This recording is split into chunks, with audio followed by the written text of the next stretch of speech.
When did you realize your parents were total hypocrites? You're 13 now, which means you can buy your own school lunch, my mom said while signing a permission slip one day. We're not made of money, and you need to learn the value of hard work. That's when she also stopped buying me basic school supplies. Figure it out, she said when I asked for new notebooks and pens. Other kids your age have jobs, so maybe you should too. I felt confused and embarrassed asking teachers for extra supplies while my dad watched his expensive sports package that cost more per month than my entire school supply list. They'd just bought themselves a new 60-inch TV, but apparently couldn't afford a $5 pack of pencils. I started babysitting on weekends and walking dogs after school just to afford basic necessities like clothes and food. The humiliation of wearing jeans that were too short and shoes with holes burned in my chest, but I tried to act like everything was normal. Look at our little entrepreneur, Dad would joke when I came home exhausted from working. Maybe now you'll understand why we can't just hand you everything on a silver platter. I'd smile and nod while calculating in my head how to make $20 stretch for a week of lunches. By 14, they'd stopped buying me food entirely while ordering takeout for themselves 3 times a week. I'd come home starving to find them eating restaurant meals and empty cabinets. You could get a job at the grocery store and buy your own food like an adult, Mom would say, eating her Chinese takeout. The smell of their meals made my stomach ache, but I learned to stay in my room until they were done so I wouldn't have to watch them enjoy food I couldn't afford. I got better at managing money than my parents ever were because I had to make every dollar count. While they impulse bought gadgets and restaurant meals, I researched every purchase and found the best deals. I started a small business doing yard work and pet sitting that brought in decent money. The irony was that I had more financial discipline as a teenager than they did as adults. But they still mocked me for being poor when I wore thrift store clothes. It's embarrassing having a daughter who dresses like she's homeless, Mom said when I wore a secondhand dress to a family event. People are going to think we don't take care of you. I wanted to scream that they literally didn't take care of me and hadn't bought me clothes in 3 years. Dad would complain to his friends about how expensive kids were while I sat there knowing I'd been financially independent since middle school. I expanded my business and started making real money doing lawn care and pet services for half the neighborhood. My parents acted like my success was somehow thanks to their tough love approach. See what happens when you stop enabling kids and make them work for what they want, Dad would tell people. She's learned the value of a dollar, unlike these spoiled brats whose parents just hand them everything. He said this while drinking $30 bottles of wine and playing golf at the country club. But then Dad got laid off from his job, and suddenly their attitude toward money changed completely.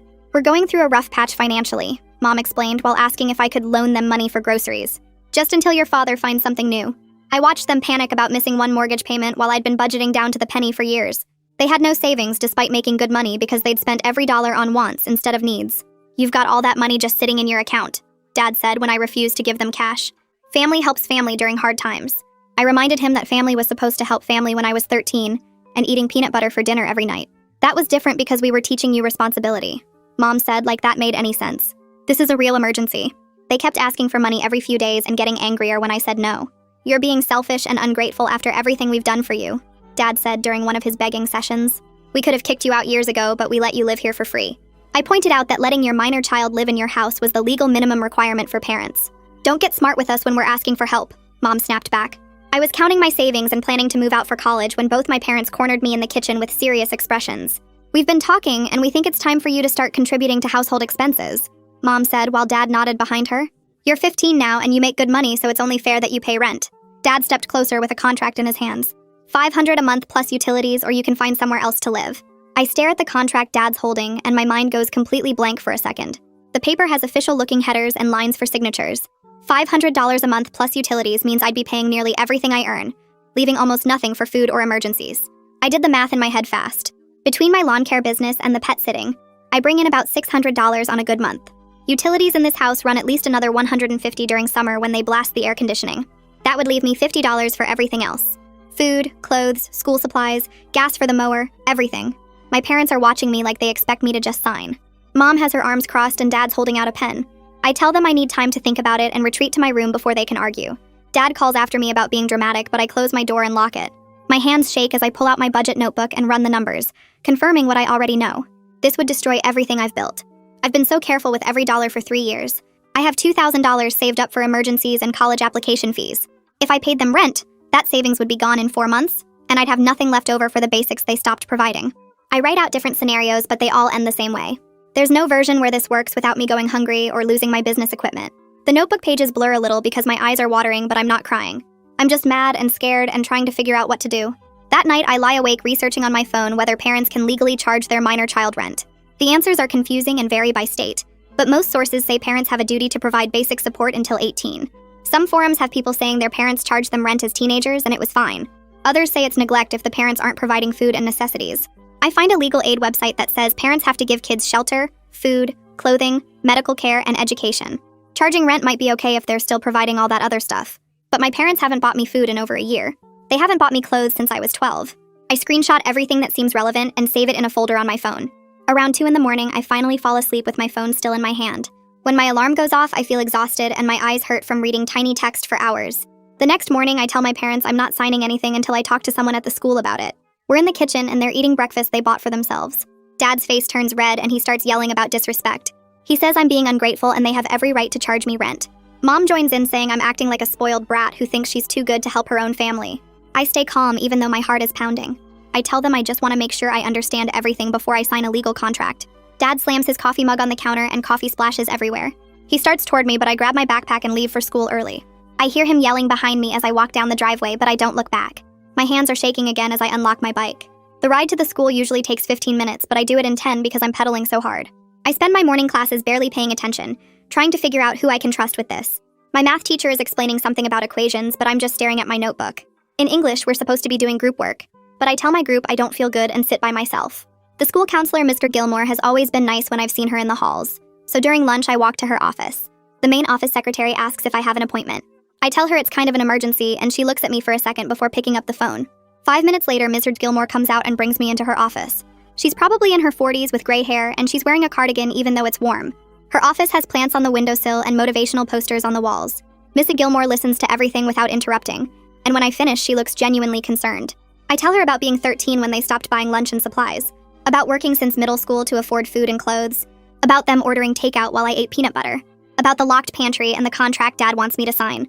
She writes things down in a notebook and nods. When I'm done talking, she asks if I feel safe at home and whether my parents have ever been physically violent, which they haven't. She asks if they've ever hit me or threatened to hurt me. I tell her no, they've never done that. They just stopped taking care of me financially, and now they want me to pay them. Mrs. Gilmore's expression gets more serious and she taps her pen on the desk. She explains that while she's not a lawyer, charging rent to a minor raises serious questions about parental obligations. She says parents are supposed to provide basic necessities until their kids turn 18. If they're charging rent but not providing food or clothes, that could be considered neglect. She opens a drawer and pulls out some pamphlets about free legal aid services. She asks if I'd be comfortable with her making some calls to get me connected with someone who can give real legal advice. I tell her yes, please. I need help figuring this out. Mrs. Gilmore picks up her phone and steps outside for a minute. Through the window in her door, I can see her talking to someone and writing things down. When she comes back, she tells me she left a message with legal aid, and they should call back within a day or two. I agree and feel this huge weight lift just from telling someone the truth. For 3 years, I've been handling everything alone and pretending it was normal. Having an adult actually listen and take me seriously makes me want to cry, but I hold it together.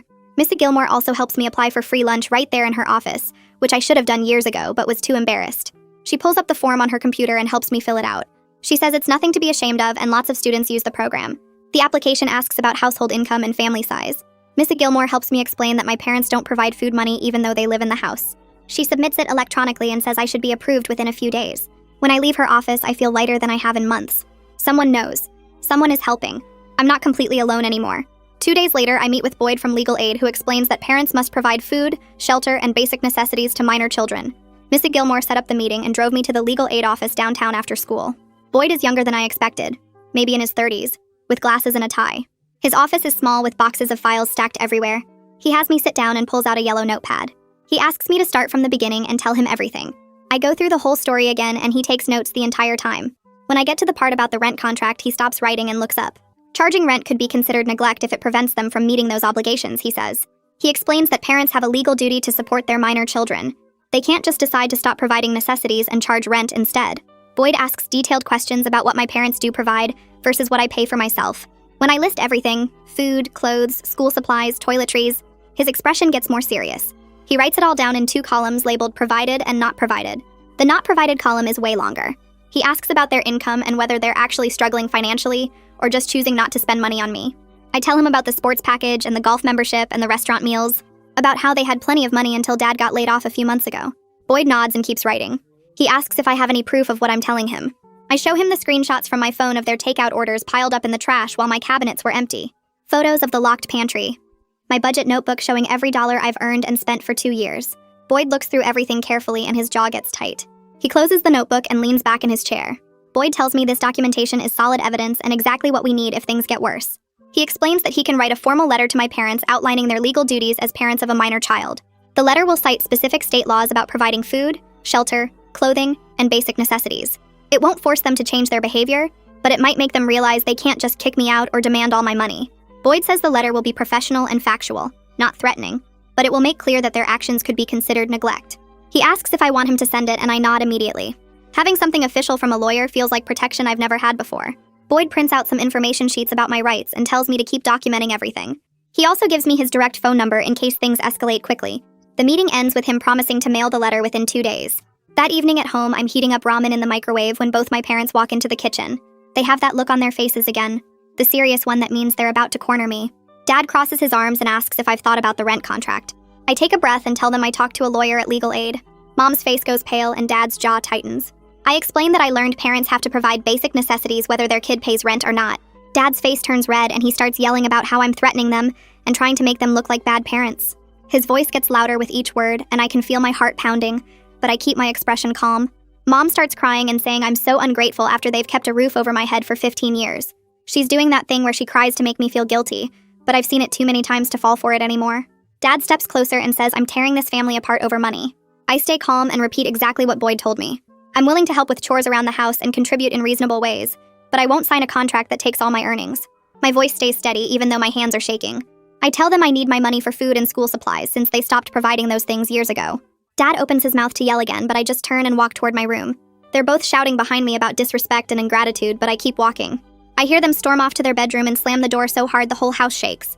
I lock my bedroom door and sit on my bed with my phone, texting Ms. Gilmore that the confrontation happened and I'm okay.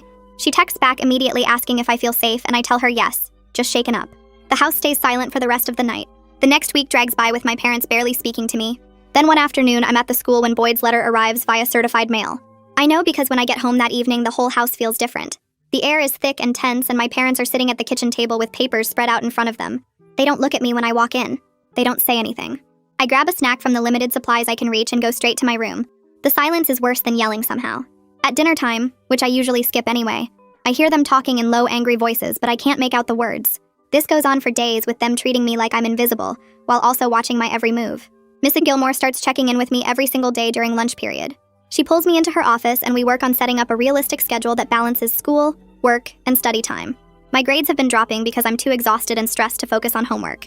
She emails my teachers explaining that I'm dealing with family issues and helps me get extensions on missing assignments. We map out which classes need the most attention and when I can use free periods to catch up. She also connects me with the school's homework help program, where I can get tutoring for free. Mrs. Gilmore makes a spreadsheet of my entire week showing school hours, work shifts, study blocks, and even time for sleep. Seeing it all laid out makes me realize how much I've been trying to handle alone. She prints 2 copies, one for me and one she keeps in case we need to adjust things. My neighbor Eliana notices I'm bringing my lawn equipment to her garage more often than usual. One afternoon when I'm storing my mower and trimmer, she comes outside and asks if everything's okay at home. I give her a vague answer about my parents being stressed about money. Eliana looks at me for a long moment like she's deciding whether to push for more information. She doesn't push, but her expression tells me she understands more than I'm saying. She mentions that her garage has plenty of room if I want to keep all my equipment there permanently, instead of just sometimes. I thank her and accept the offer, grateful to have my expensive tools somewhere my parents can't mess with them. The next week, Eliana starts offering me more consistent work. She asks if I can mow her lawn every week instead of every other week, and if I can help with some garden maintenance too. She pays me upfront for the whole month, which helps me budget better and feel less panicked about money. While I'm working in her yard one Saturday, she brings out lemonade and casually mentions that her guest room is available if I ever need a place to stay. She says it in this light way like she's just making conversation, but her eyes are serious. I tell her thank you and that I really appreciate it. Having that option in the back of my mind makes me feel less trapped. At home, things get worse in sneaky ways. My parents install a lock on the pantry door and start counting every item in the fridge. They don't technically deny me food completely, but they make it clear what I'm allowed to touch. There are certain shelves in the fridge that are off limits, and the pantry is locked except when they're home to supervise. It's their way of controlling what I eat without breaking any obvious rules. I come home from work starving and find the pantry locked with a note saying they'll be home at 8. Meanwhile, I can smell their leftover Chinese food in the fridge, but I know I'm not allowed to touch it. I start documenting everything on my phone just like Boyd told me to. I take photos of the locked pantry with timestamps. I photograph the empty cabinets that I'm allowed to access, showing there's basically nothing there. When my parents order takeout, I take pictures of the bags and containers in the trash, then photos of my own dinner, which is usually peanut butter on bread or plain pasta. I screenshot our bank statements showing their restaurant charges. Every piece of evidence gets saved in a folder on my phone and backed up to a cloud account they can't access. Boyd said evidence matters if things escalate to court or child services. I never thought I'd be building a case against my own parents, but here I am taking photos in my own kitchen like I'm collecting proof of a crime. The next shift at the grocery store, Christian stops by my register during a slow period and leans against the counter. He watches me scan my usual lunch items, which are the cheapest things in the store, and then looks at me with this expression that isn't pity, but something closer to understanding. He mentions they have openings for more hours if I'm interested, and the pay would help with whatever I'm dealing with. I accept immediately because more stable income means less panic about making rent money or affording food. He tells me to stop by his office after my shift to fill out the paperwork, and I thank him while bagging my crackers and peanut butter. I fill out the forms that same afternoon, and Christian helps me get my work permit updated to allow more hours since I'm still 15. The new schedule starts the following week with 3 weekday evenings and full shifts on weekends, which means real money coming in regularly. But it also means less time for homework, and I'm already behind in 2 classes from all the stress at home. Miss Gilmore notices when I fall asleep during study hall and pulls me aside to ask what's going on. I explain about the increased work hours, and she doesn't lecture me about priorities or tell me to quit my job like some adults would. Instead, she helps me map out a study schedule that uses every free period and lunch break to catch up on assignments. She even talks to my teachers about extensions on some projects, so I'm not drowning in late work. 3 days later, I come home from an evening shift and find Dad waiting in the driveway with his arms crossed. He starts yelling before I even get out of my car about how he heard I'm getting free lunch at the school now. Someone from church must have seen my name on a list or something because he knows details I never told him. He says I'm making them look like deadbeats who can't even feed their own kid, and that I'm embarrassing the whole family with my poverty act. I try to walk past him toward the house, but he blocks my path and keeps going about how people at church are probably gossiping about what terrible parents they must be. His voice gets louder with each sentence, and I notice Eliana's porch light turn on across the street. She comes outside and just stands there on her porch watching us with her arms folded. Dad notices her standing there and his voice drops to an angry whisper, but I can see his jaw clenching and his fists tight at his sides. He tells me this conversation isn't over, and storms back inside, slamming the door hard enough that the windows rattle. The following weekend, I come home from mowing lawns to find my equipment sitting in the middle of the yard, completely soaked from the rainstorm that came through that morning. My parents swear they didn't know it was going to rain, and that they needed to get the car out of the garage for errands. But my mower won't start, and when I check the engine, I can see water damage that's going to cost more to fix than the mower is worth. I sit on the wet grass, staring at my ruined equipment and feeling like I might actually cry for the first time in months. This mower represented half my business, and replacing it will take weeks of saving. Eliana comes over an hour later and finds me still sitting there trying to figure out what to do. She looks at the destroyed mower and then at my parents' car parked in the driveway, and doesn't ask any questions about how this happened. She tells me to bring all my equipment to her garage right now, and that I can store everything there permanently, so this never happens again. I load up my trimmer and remaining tools and follow her across the street, feeling grateful that at least one adult in my life actually helps instead of sabotaging me. Back at work, Christian calls me into his office and offers me a permanent part-time position with set hours every week and a small raise. The stability means I can actually plan my budget instead of scrambling for irregular yard work money. I can count on a specific amount each paycheck and know exactly what I'll have for food and supplies. He also mentions that employee discounts apply to groceries, which will stretch my food money even further. That same week, I'm organizing my room when I notice Dad's been going through my things. My bank statements are out of order, and there are fingerprints on papers I keep in my desk drawer. I confront him about it, and he acts like it's his right to know what I'm doing with my money since I live in his house. Boyd's voice echoes in my head about keeping my finances separate, so I go online and open a prepaid debit card account that only I can access. I transfer most of my savings and set up direct deposit from work, so my parents can't track my income anymore. Boyd said documentation matters, and this is one more layer of protection. Sunday morning at church, someone apparently asks Dad directly about the rent situation, because he comes home absolutely furious about people gossiping about our private business. He slams things around the kitchen while Mom sits at the table looking embarrassed and won't make eye contact with anyone. She keeps saying they should never have mentioned anything to anyone, but Dad insists they didn't say a word, which means someone else is talking. I stay in my room and listen to them argue about who might have found out and how to handle the rumors now spreading through their social circle. Missy Gilmore schedules a mediation meeting at the school the following Wednesday with my parents, herself, and a social worker from the district. We all sit around a conference table, and the social worker explains that she's there to help us reach an agreement that works for everyone. My parents immediately launch into complaints about how disrespectful I've been and how I refuse to help the family during hard times. Dad brings up every perceived slight from the past month, while Mom nods along, adding her own examples. The social worker listens patiently and then redirects by asking what specific support my parents currently provide. The room gets quiet as they struggle to list actual things they pay for beyond the roof over my head. The social worker asks about food access, clothing, school supplies, and my parents give vague answers about teaching responsibility. She asks me directly what I purchase for myself, and I list everything while my parents sit there looking uncomfortable. After an hour of back and forth, we reach a temporary agreement where I won't pay rent for now, but I'll do more chores around the house to contribute. The social worker writes everything down in detail, including which chores, how often, and what my parents agree to provide in return. She prints copies for all of us and explains this is a working agreement we'll revisit in a month. My parents sign it looking annoyed but cooperative, and I take my copy knowing this piece of paper gives me something official to point to if they try changing the terms later. A few days later, I'm coming home from the school when I see Dad loading his golf clubs into someone's car in the driveway. He hands over the clubs and takes cash from the buyer, then watches the car drive away with this bitter look on his face. Inside, he counts the money at the kitchen table, and I hear him mutter something about paying the credit card company before they sue him. He doesn't ask me for money that whole week, which feels like progress, even though I can tell he's upset about losing his golf stuff. Mom surprises everyone by announcing she got hired at a retail store in the mall doing part-time work. She starts the following Monday and comes home that first day complaining about standing for 6 hours straight and dealing with rude customers. Every evening after her shifts, she talks about how tired she is and how her feet hurt. But it's weird seeing her actually work for the first time in years. The extra money helps because we start eating cheaper meals at home more often instead of them ordering takeout. Mom makes pasta with basic sauce, rice and beans, simple chicken dishes that don't cost much. It's not fancy, but it means I'm not hiding in my room eating peanut butter sandwiches while they enjoy restaurant food. I actually sit at the table with them during dinner, which hasn't happened in forever. One evening, Mom and I end up alone in the kitchen washing dishes together after Dad goes to watch TV. She's scrubbing a pot and mentions out of nowhere that her parents were really strict about money when she was growing up. She says they made her account for every dollar and never let her buy anything fun. It's not an apology, and she doesn't connect it to how she's treated me, but it's the closest she's ever come to explaining why she acts the way she does. I just nod and keep drying plates because I don't know what to say to that. Dad gets a call about an interview at a warehouse across town, and his whole mood changes. He actually seems hopeful for the first time in weeks, talking about the pay rate and benefits while looking at the company website. The tension in the house drops a little while we wait to hear back about whether he got to the next round. I use some of my savings to take my lawnmower to the repair shop because the engine's been acting weird. The guy fixes it, and I also buy better equipment that will last longer, a new trimmer and some professional grade tools. Eliana sees me unloading everything and offers to let me organize her garage so all my business supplies are in one place and easy to access. We spend a Saturday afternoon setting up shelves and hanging tools on the wall. She labels everything and even makes a schedule board where I can track which clients need service each week. At work, Christian starts teaching me about payroll and taxes during slow shifts when there aren't many customers. He shows me how to read my pay stub and explains withholding and deductions. He talks about budgeting strategies and how to plan for big expenses. He treats me like an actual adult employee instead of just some kid, which feels good after being treated like a burden at home for so long.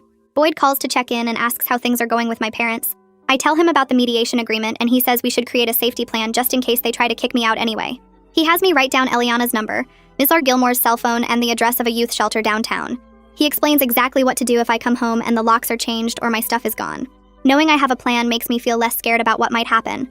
My parents start cooking at home more regularly, and one day I notice the lock is gone from the pantry.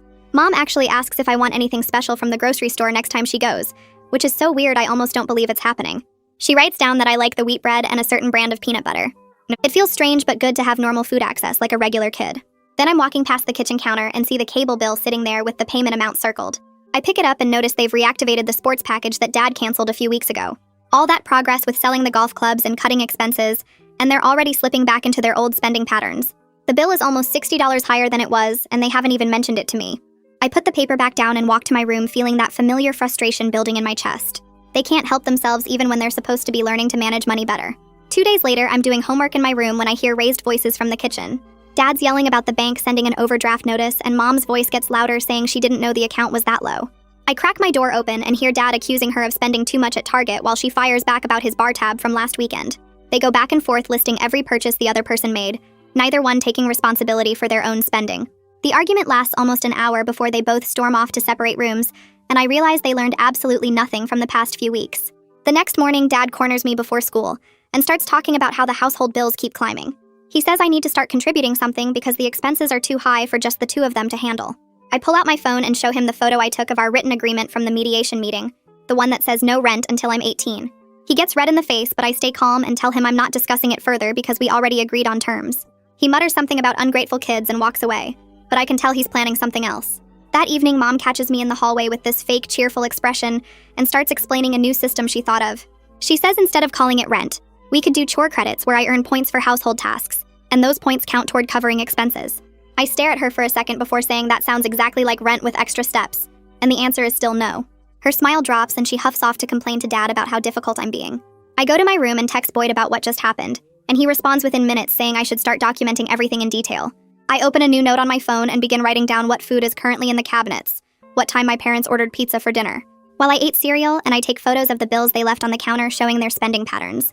Boyd said if we need to escalate the situation, having solid evidence will protect me from their version of events.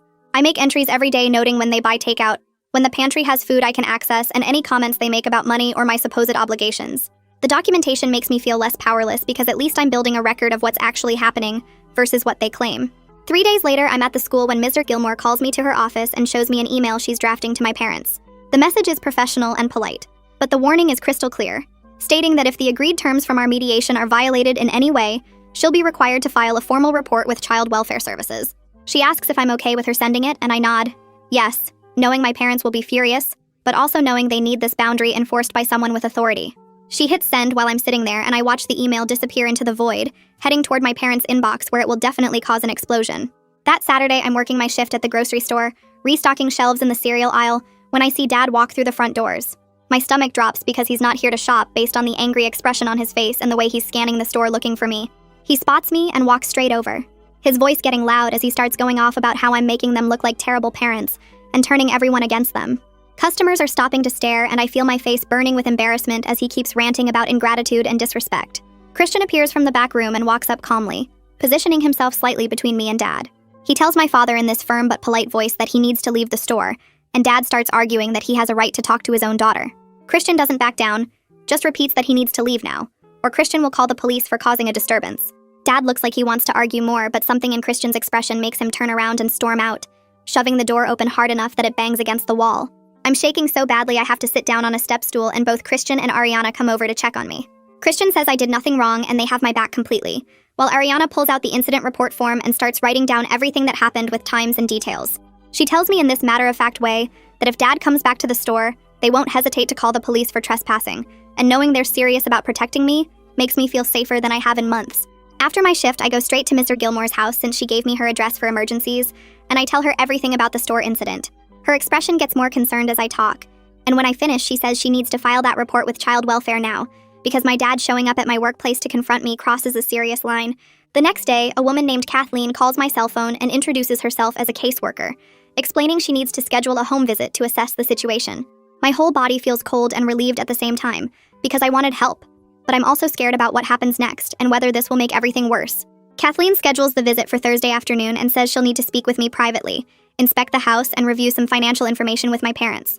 When I tell my parents about the visit, they immediately go into panic mode. Mom starts deep cleaning every room like we're preparing for a military inspection, scrubbing baseboards and organizing closets that haven't been touched in years. Dad coaches her on what to say, practicing answers about how they provide everything I need, and I'm just being dramatic about normal family disagreements. I listen to them rehearse their version of events and decide I'm not playing along with any of it. When Kathleen arrives on Thursday, I'm just going to tell her the truth calmly, and let her draw her own conclusions based on facts instead of my parents' spin. Thursday comes and Kathleen shows up right on time, a woman in her 40s with a professional but kind demeanor carrying a tablet and folder. She talks to all three of us together first, asking basic questions about our household and daily routines. Then she asks to speak with me alone in my room. I show her my budget notebook, my documentation of food access and spending patterns, and the photos of bills on my phone. She doesn't look shocked or judgmental, just takes notes and asks clarifying questions about specific incidents and timelines. After talking to me for almost an hour, she inspects the house room by room, checking the pantry and fridge and taking photos of her own. Finally, she sits down with my parents in the living room and I'm asked to join them. Kathleen speaks directly and clearly, telling my parents that charging rent to a minor child is inappropriate and potentially constitutes neglect of their legal duties. She explains they must ensure I have regular access to food and basic necessities, and she'll be monitoring the situation with follow-up visits. My parents nod and agree to everything she says, their faces showing a mix of embarrassment and resentment, but I can tell they understand she's not making suggestions. She's setting requirements they have to follow. Kathleen packs up her tablet and folder and walks to the door while my parents follow her with tight smiles on their faces. The second her car pulls away from the curb, the fake politeness drops completely. Mom goes straight to the pantry and removes the lock without saying a word, throwing it in the trash with more force than necessary. Dad pulls out his phone and starts scrolling through job listings while sitting at the kitchen table with his jaw clenched. Neither of them looks at me or acknowledges what just happened, but I can feel their anger filling up every corner of the house. Over the next few days, they buy groceries and leave them where I can reach them, but they arrange the items in a way that feels deliberate, like they want me to know they're only doing this because they have to. Mom makes a point of sighing loudly whenever she puts food in the fridge, and Dad mutters under his breath about government overreach and people not minding their own business. The rent contract disappears from the counter, but nobody mentions it, like pretending it never existed will somehow erase the whole situation. I keep my documentation updated anyway, taking photos of the unlocked pantry and the stocked fridge just in case things change again. 2 weeks after Kathleen's visit, Dad starts his warehouse job on the night shift loading trucks. He leaves for work at 10 p.m. and gets home around 7 a.m., sleeping most of the day before getting up to eat dinner and leave again. The exhaustion shows in everything he does, from the way he moves slower to how he falls asleep on the couch before his alarm goes off. The good part is that he's too tired to start arguments about money or anything else, which makes the evenings quieter than they've been in months. Mom seems relieved to have him out of the house at night, and she stops walking on eggshells waiting for the next fight to start. I come home from the school one afternoon to find Mom sitting at the kitchen table with worksheets spread out in front of her. She explains that her employer offers free financial literacy classes during lunch breaks, and she decided to attend one. The worksheets cover basic budgeting, tracking expenses, and setting savings goals, all things I figured out years ago by necessity. But seeing Mom actually engaged with the material and taking notes surprises me because she's never shown interest in managing money before. She asks me a few questions about how I track my business income and expenses, and for the first time we have a normal conversation about finances without anyone getting defensive or angry. It doesn't fix everything, but it feels like a small step towards something better. My daily routine settles into a predictable pattern over the next month. I wake up, go to the school, work my afternoon shift at the grocery store, come home to do homework, handle my assigned chores, and get to bed at a reasonable hour. The stability means I'm not constantly exhausted anymore, and my grades start climbing back up from where they'd dropped during all the stress. Teachers notice the improvement, and a few of them mention how glad they are to see me doing better. I'm not constantly calculating how to stretch $20 or worrying about whether there will be food when I get home. Life isn't perfect, and my parents still barely talk to me beyond basic household communication, but at least it's predictable and I can focus on the school and work without constant crisis management.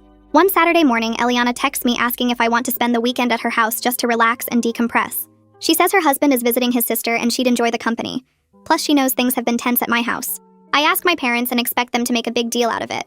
But Dad just shrugs and says fine, while Mom nods without looking up from her budgeting worksheet.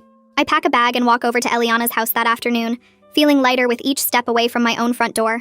The weekend turns out to be exactly what I needed. Just 2 days of watching movies, helping Eliana with some gardening projects, and eating meals without any tension in the air. She doesn't pry about my home situation, but makes it clear I'm welcome at her house anytime I need a break.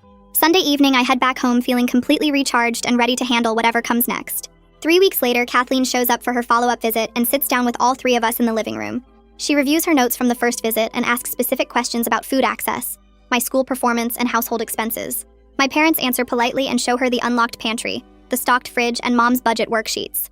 Kathleen seems pleased with the improvements, but reminds everyone that the case stays open for continued monitoring, and she'll be checking in regularly over the next several months.